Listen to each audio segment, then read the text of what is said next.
Ce podcast est une production de Scope 4 Consulting, partenaire de la transition écologique des entreprises et collectivités.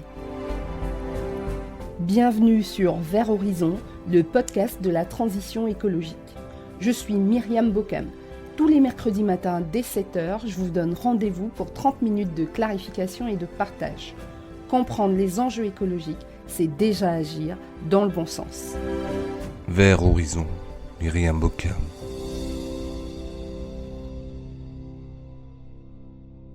Bonjour à tous et bienvenue dans ce nouvel épisode de Vert Horizon. Aujourd'hui, nous débutons une série d'épisodes sur la CSRD ou rapport de durabilité. Vous connaissiez les rapports financiers produits chaque année par les entreprises ? Bien. Dès 2025, pour des milliers d'entreprises, un rapport de durabilité sera publié en même temps que les comptes financiers. Le premier épisode de la série dédiée à la CSRD va planter le décor de cette nouvelle réglementation. Cette réglementation force un certain nombre d'entreprises à se réorganiser pour répondre à la commande européenne. Alors, que vise la CSRD ? Quelles sont les entreprises concernées ? Quelles sont les informations attendues dans le rapport de durabilité CSRD et surtout, quel est son calendrier d'entrée en vigueur ? Durant nos précédents épisodes, nous avons évoqué que l'action contre le changement climatique est plus impactante lorsqu'elle est menée par les États, les collectivités et les entreprises. La gouvernance européenne du climat et de la biodiversité est essentiellement portée par le Pacte vert européen, encore appelé Green Deal. L'une des réglementations mises en place par le Pacte vert européen pour influer sur les activités des entreprises est la CSRD, ou directive sur le rapport de durabilité. En anglais, Corporate Sustainability Reporting Directive. La CSRD entrera en vigueur au 1er janvier 2025 pour des milliers d'entreprises européennes. Quelles sont les exigences de la CSRD ?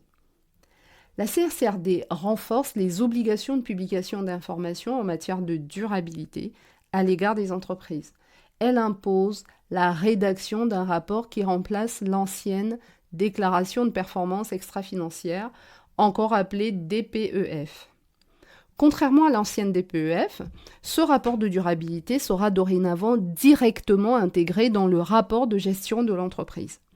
De même, des normes environnementales relatives au changement climatique, à la pollution, aux ressources en eau ou encore à l'économie circulaire font partie du nouveau rapport CSRD. Par ailleurs, les informations sont reportées selon des normes standards de reporting harmonisées, encore appelées ESRS. Je vous passe l'acronyme en anglais. Toujours est-il que ces normes harmonisées sont issues de l'EFRAG, c'est le groupe consultatif européen sur l'information financière. L'objectif affiché, adopter un langage européen unifié relatif aux informations de durabilité. Ces informations de durabilité vont ainsi permettre une meilleure comparaison de la performance globale des entreprises dans un monde dont le climat change et change très vite. Par exemple, lorsque vous faites vos courses, la réglementation impose aux supermarchés d'inscrire leur prix en euros par kilo pour faciliter vos comparaisons. De la même manière, la CSRD est renseignée selon les mêmes standards européens pour tous. Que vise la CSRD ? C'est un moyen efficace pour obtenir des informations pertinentes, comparables et surtout fiables. C'est indispensable pour parvenir à une croissance durable et inclusive, comme l'ambitionne le Pacte vert européen. Mais attention, il ne s'agit pas simplement de déclarer des données selon des standards imposés. La directive CSRD va plus loin. Elle prévoit en effet une vérification par un organisme tiers indépendant. Celui-ci certifie la véracité des éléments présentés dans le rapport de durabilité. Autant vous dire qu'il vaudra mieux éviter, surtout dans vos premiers rapports de durabilité, de mentionner des données dont vous n'avez pas la certitude. Les informations seront ensuite transmises à la plateforme numérique ESAP, European Single Access Point. C'est un portail d'entrée unique qui recueillera les données financières et extra-financières des sociétés en vue de réorienter les flux de capitaux vers des investissements durables. Nous y voilà. Et oui, il y a bien une visée supérieure qui est la réorientation des capitaux investis vers des activités compatibles avec un climat qui change. C'est l'un des objectifs affichés des accords de Paris. La CSRD est donc la mise en œuvre à l'échelle européenne d'une gouvernance mondiale du climat, notamment incarnée par les accords de Paris. Quelles sont les informations attendues dans un rapport CSRD ? Outre des informations générales, les informations attendues dans le rapport de durabilité se divisent en 3 thématiques spécifiques aux acronymes ESG, environnement, social et gouvernance. L'ensemble de ces informations donne un aperçu de l'impact environnemental et social de l'entreprise. Les informations pertinentes au sens de la CSRD sont uniquement celles qui répondent au principe de double matérialité. Alors, qu'est-ce que la double matérialité ? C'est un peu comme si on regardait une pièce de monnaie sous 2 angles différents. D'un côté, on a l'impact de l'environnement sur l'entreprise, et de l'autre, l'impact de l'entreprise sur l'environnement et la société. Imaginons une minute que vous êtes le propriétaire d'une fabrique de glace. Voici comment la double matérialité s'appliquerait à votre entreprise. D'abord, regardons comment l'environnement impacte votre entreprise.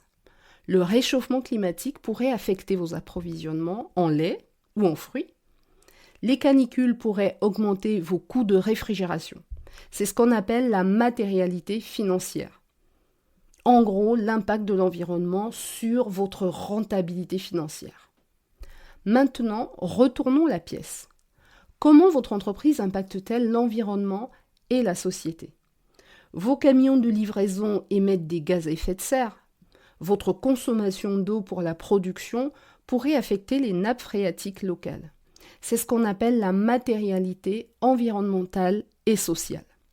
Le rapport CSRD agrège donc des informations détaillées sur les incidences, risques et opportunités matérielles de l'entreprise relatifs à la durabilité.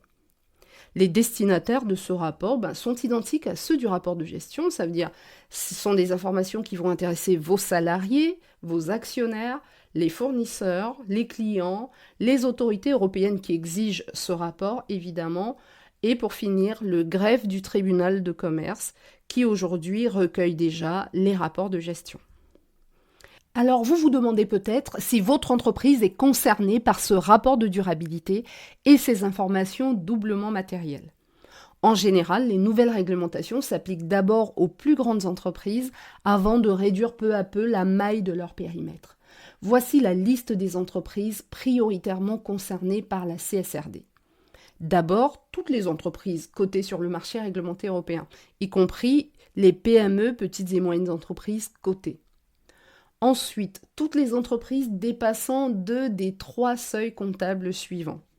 Premier seuil, un bilan total d'au moins 25 millions d'euros. Deuxième seuil, un chiffre d'affaires net d'au moins 50 millions d'euros. Et enfin, troisième seuil, un nombre moyen de salariés d'au moins 250.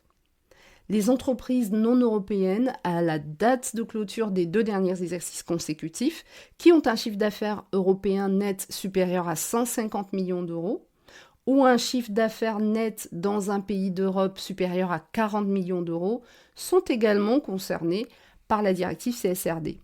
Certaines entreprises sont pour le moment exclues de la directive CSRD. Il s'agit notamment des micro-entreprises dont le chiffre d'affaires net n'atteint pas globalement 200 000 euros. Alors, à partir de quand doit-on fournir un rapport de durabilité ? L'entrée en vigueur de la CSRD est progressive. Les premiers rapports de durabilité devront être finalisés en janvier 2025 pour les entreprises de plus de 500 salariés avec les seuils financiers requis. En janvier 2026, le nombre minimum de salariés sera abaissé à 250. Enfin, à quelle fréquence faut-il mettre à jour le rapport de durabilité ? Une fois que la première publication du rapport de durabilité sera faite, les entreprises devront mettre à jour le rapport de durabilité avec la même périodicité que pour les informations comptables. Les informations de durabilité doivent faire l'objet d'une mise à jour résultant évidemment d'une révision de l'analyse de la double matérialité. Notre épisode est à présent terminé. Nous répondons à toutes vos questions dans l'espace commentaire sous ce podcast ou par mail à verthorizon.podcast@gmail.com. Si cet épisode vous a plu, n'hésitez pas à lui donner 5 étoiles et à vous abonner gratuitement sur votre plateforme préférée. Vous pouvez également rejoindre notre communauté Vers Horizon Podcast sur tous les réseaux, Facebook, TikTok, Instagram ou sur notre chaîne YouTube. Enfin, vous pouvez vous abonner à notre newsletter sur le site internet du podcast www.vers-horizon.net. Voilà pour aujourd'hui, on se retrouve mercredi prochain. D'ici là, prenez soin de vous et de votre environnement.